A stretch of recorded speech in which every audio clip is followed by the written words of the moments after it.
अगर आप किसी ऐसे जगह पर गलती से चले जाते हैं जहां आपका कोई अपना नहीं हो, आपके पास न भूख मिटाने के लिए खाना है और न ही घर वापस जाने की कोई उम्मीद, आपका दिमाग भी धीरे धीरे काम करना बंद कर रहा है, जहां आप मृत्यु के बिल्कुल करीब हैं, आप ऐसे जगह कितने दिनों तक जीवित रह सकते हैं। दोस्तों, ऐसे ही एक निडर मछुआरे की सच्ची कहानी है जो प्रशांत महासागर में पूरे 1 साल 2 महीने 13 दिन यानी 438 दिन अपने आप से जीवन जीने की जंग में लगा रहा। आज इसी सच्ची कहानी को जानेंगे। द मिस्ट्री में आपका स्वागत है। वीडियो को अंत तक जरूर देखें। दोस्तों, हम बात कर रहे हैं जो सल्वाडोर अल्वारेगा की, जिन्होंने मछली पकड़ने के लिए समुद्र में उतरा तो सही, लेकिन उसे घर वापस लौटने में पूरे 438 दिन लग गए। दरअसल 17 नवंबर 2012 यह वह तारीख था जब सल्वाडोर मैक्सिको के एक गांव से निकला और उस गहरे समुद्र में मछली पकड़ने के लिए उतर गया। इस यात्रा में उसके साथ उसका एक साथी भी था। मछलियां पकड़ने में उसे सल्वाडोर जितनी महारत हासिल नहीं थी, मगर वो मछली पकड़ने की कला को सीख रहा था। सल्वाडोर के हिसाब से उसकी मछली पकड़ने की यह यात्रा करीब 1 दिन तक चलने वाली थी। इसी दौरान ब्लैक टीप, शार्क और सेलफिश को पकड़ने का उसका प्लान था।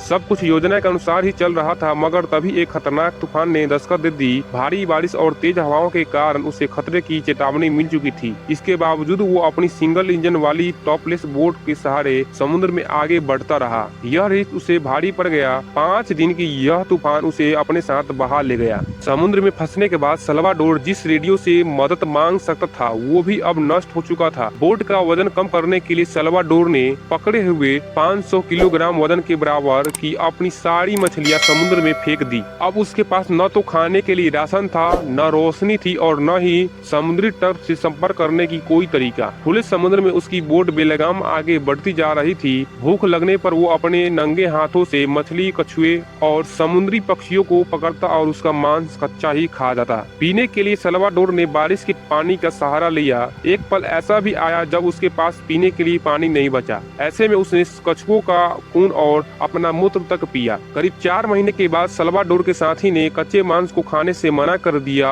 और वह भूखमरी से मर गया। मगर सल्वाडोर ने जिंदा रहने के लिए सब कुछ जारी रखा। सल्वाडोर अपने शुरुआती बिंदु से 10,000 किलोमीटर से अधिक दूरी तय कर चुका था। खुद को गॉड के सहारे छोड़कर सल्वाडोर ने खुद को अपनी बोट को सौंप दिया। वह खुली आंखों से आसमान में टिमटिमाते सितारों को देखता रहता था, इस उम्मीद से कि कोई उसकी मदद के लिए आएगा। उसने अपने आसपास कई सारे जहाजों की चहलकदमी महसूस की, मगर कोई उसकी मदद करने के लिए आगे नहीं आया। इस अकेलेपन में सल्वाडोर ने गानों को गाकर समय काटने का सबसे अच्छा साधन बनाया। 30 जनवरी 2014 का वह दिन था जब 438 दिनों के बाद सल्वाडोर ने अपने से कुछ दूरी पर पहाड़ों को देखा, जो मार्शल द्वीप समूह का एक छोटा सा हिस्सा था। उसने उस द्वीप के किनारे पहुंचा और अपनी नाव को छोड़कर तैरकर किनारे पर पहुंचा। किनारे पर पहुंचकर जैसे ही वो खड़े होने की कोशिश करता तो वो गिरकर बेहोश हो जाता है। जल्दी ही वहाँ के स्थानीय लोगों की उस पर नजर पड़ती है और वो उसे अपने घर ले गए। इसके बाद उन्होंने नजदीकी अधिकारियों को सल्वाडोर के बारे में सूचना दी।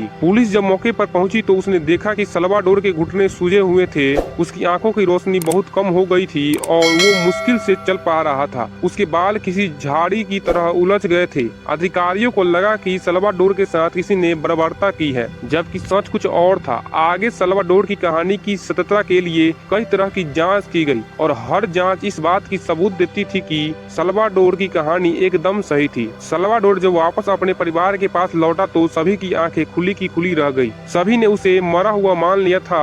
सबसे ज्यादा खुशी सल्वाडोर के माता पिता और उसकी बच्ची को हुई। ये एक ऐसी आदमी की कहानी है जो 438 दिनों तक समुद्र में रहा और अपनी हिम्मत के बूते जिंदा वापस लौटकर घर वापस आया। अब वह समुद्र के किनारे जाने से भी डरता है। सल्वाडोर अब धीरे धीरे 438 दिनों की नरकीय जीवन को भुलाकर अपने परिवार के साथ आम जिंदगी जी रहा है। दोस्तों, आपको सल्वाडोर की सच्ची कहानी कैसी लगी? आप अपनी राय जरूर दें। इसी तरह के मिस्टीरियस और फैक्टेबल वीडियो पाने के लिए चैनल को सब्सक्राइब करें और बेल आइकन को प्रेस करें और वीडियो को अधिक से अधिक अपने दोस्तों तक शेयर करें और कमेंट बॉक्स में जरूर बताएं कि अगला वीडियो किस टॉपिक पर चाहिए। तब तक के लिए जय हिंद।